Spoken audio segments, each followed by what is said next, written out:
महाराष्ट्राचे माजी मुख्यमंत्री, काँग्रेस पक्षाचे ज्येष्ठ नेते बाबा पृथ्वीराज चव्हाण यांच्या 2 पत्रकार परिषद मी बघितल्या.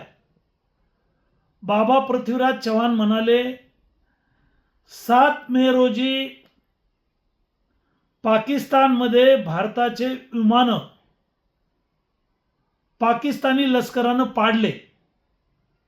भारताचा त्या दिवशी पराभव झाला. म्हणजे विनाशकाले विपरीत बुद्धी, अशा प्रकारचं बाबा पृथ्वीराज चव्हाण बोललेले आहेत. 7 मे रोजी भारतीय सैन्यानं पाकिस्तानमध्ये घुसून जे हल्ले केलेले आहेत, colonel Sofiya Qureshi, wing commander Vyomika Singh आणि आपलं सैन्य पाकिस्तानमध्ये घुसलं आणि पाकिस्तानमध्ये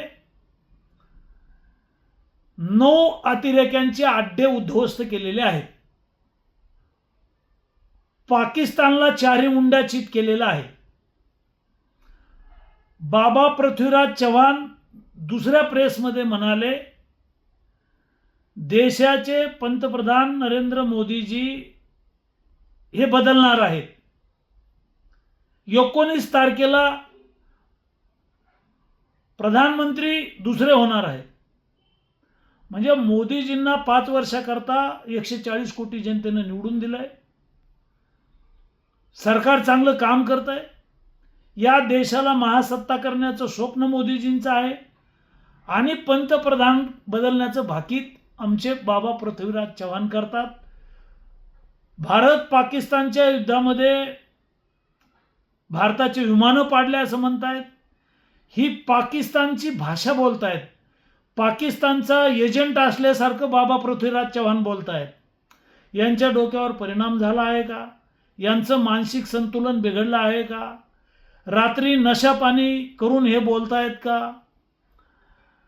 या बाबा पृथ्वीराज चव्हाणांना पाकिस्तानचं एवढं प्रेम उफाळून आलेलं आहे, यांना खरं म्हणजे पाकिस्तानमध्येच ही पार्सल पाठवली पाहिजे. काँग्रेस पक्षानं याची दखल घेतली पाहिजे. अशा बेताल बडबडीमुळे काँग्रेस रसातळाला जाईल. त्यांचा उपचार केला पाहिजे किंवा त्यांना काँग्रेसमधून काढून टाकलं पाहिजे, अशा प्रकारची माझी मागणी आहे.